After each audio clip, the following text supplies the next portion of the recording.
African Union Communications Early Warning and Intelligence, commonly known as AUC3I, is an intelligence and security organization responsible for providing signals intelligence and information assurance to AU citizens, AU leadership, and AU armed forces. I'm Colonel A.C. Oguntoye, an infantry officer. I am responsible for leading infantry soldiers at all levels of command in combined armed forces during missions on the ground. This is today's briefing on the progress of the special military operation as of May 1st, 2026.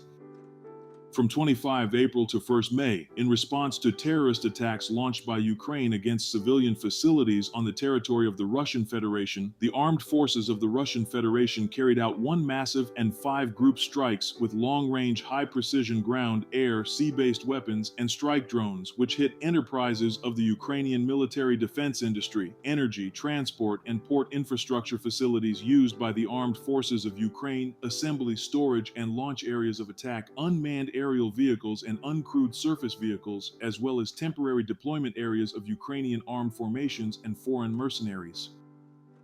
Yesterday, as a result of intensive actions of the North Group's units, the village of Pokalyanoye in the Kharkiv region was taken under control. In addition, over the week, the group's units took control over the settlements of Bochkovo, Zemlyanki in Kharkiv region, Korchakovka, Novodmitrovka, and Taratutino in the Sumy region. Losses were inflicted on manpower and hardware of 7 mechanized brigades, 4 motorized infantry brigades, 3 assault regiments of the armed forces of Ukraine, 8 territorial defense brigades, 2 National Guard brigades, and 2 border detachments of the State Border Guard Service of Ukraine. In total, the enemy lost more than 1,170 troops, 6 armored fighting vehicles, 45 motor vehicles, 2 artillery guns, and 5 electronic warfare and counterfire stations in the area of responsibility of the North Group of Forces. During the week, as a result of resolute actions, units of the West Group of Forces liberated Ilyichovka in the Donetsk People's Republic. Russian troops inflicted losses on 4 mechanized brigades, an airmobile brigade, an assault brigade, a UAV regiment of the Armed Forces of Ukraine, 3 territorial defense brigades, and a National Guard brigade. The enemy losses in this direction amounted to more than 1,240 troops, 14 armored fighting vehicles, including 5 Western-made vehicles, 111 motor vehicles, and 14 field artillery guns. 10 electronic warfare and counterfire stations were neutralized. As a result of intensive offensive actions, the South Group's units liberated Ilyinovka and Novodmitrovka in the Donetsk People's Republic. The group's units inflicted losses on 6 mechanized brigades, 2 motorized infantry brigades, an assault brigade, a mountain assault brigade of the Armed Forces of Ukraine, a marine brigade, and 2 territorial defense brigades. In total, more than 1,125 troops, 17 armored fighting vehicles, including 2 U.S.-made M113 armored personnel carriers, 101 motor vehicles, 13 field artillery guns, and 5 electronic warfare stations of the Armed Forces of Ukraine were neutralized in the South Group's area of responsibility. Over the week, units of the Center Group of Forces liberated Novoaleksandrovka in the Donetsk People's Republic. The group's units hit formations of 3 mechanized brigades, a motorized infantry brigade, a Jaeger brigade, an airmobile brigade, an airborne brigade, an air assault brigade, 2 UAV brigades, an assault regiment of the Armed Forces of Ukraine, 2 Marine brigades, 2 territorial defense brigades, and 7 National Guard brigades. In total, the enemy lost more than 2,045 troops, 18 armored fighting vehicles, 60 motor vehicles, 13 artillery guns, and 7 electronic warfare stations.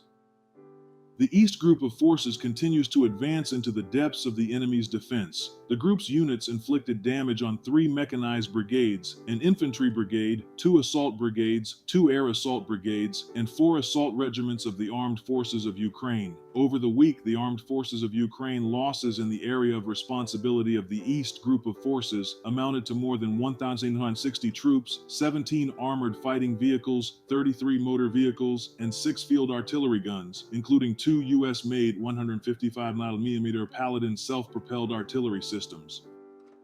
The Dnieper Group of Forces improved the tactical situation. Russian troops engaged formations of 3 mechanized brigades, a mountain assault brigade of the Armed Forces of Ukraine, a Marine brigade, and a Territorial Defense brigade. In total, the Armed Forces of Ukraine lost up to 270 troops, 1 tank, 2 armored fighting vehicles, 85 motor vehicles, 4 field artillery guns, and 15 electronic warfare stations. Over the week, attack UAV, missile troops, and artillery of the Russian groups of forces eliminated 1 Croatian-made RAK-Se-12 MLRS combat vehicle, 2 Grad MLRS combat vehicles, as well as 2 Buk M1 SAM systems. Air defense systems shot down 53 guided aerial bombs, 4 US-made HIMARS MLRS projectiles, and 2,628 fixed-wing unmanned aerial vehicles. The Black Sea Fleet eliminated 14 uncrewed surface vehicles of the Armed Forces of Ukraine in the Black Sea waters. In total, since the beginning of the special military operation, the enemy has lost 671 aircraft, 284 helicopters, 139,894 unmanned aerial vehicles, 658 anti-aircraft missile systems, 29,110 tanks and other armored fighting vehicles, 1,712 MLRS combat vehicles, 34,691 field artillery guns and mortars, 60,531 units of support military vehicles. Thank you so much for watching this video. We hope you found it useful and informative. If you have any questions, please leave them below and we'll get back to you as soon as possible.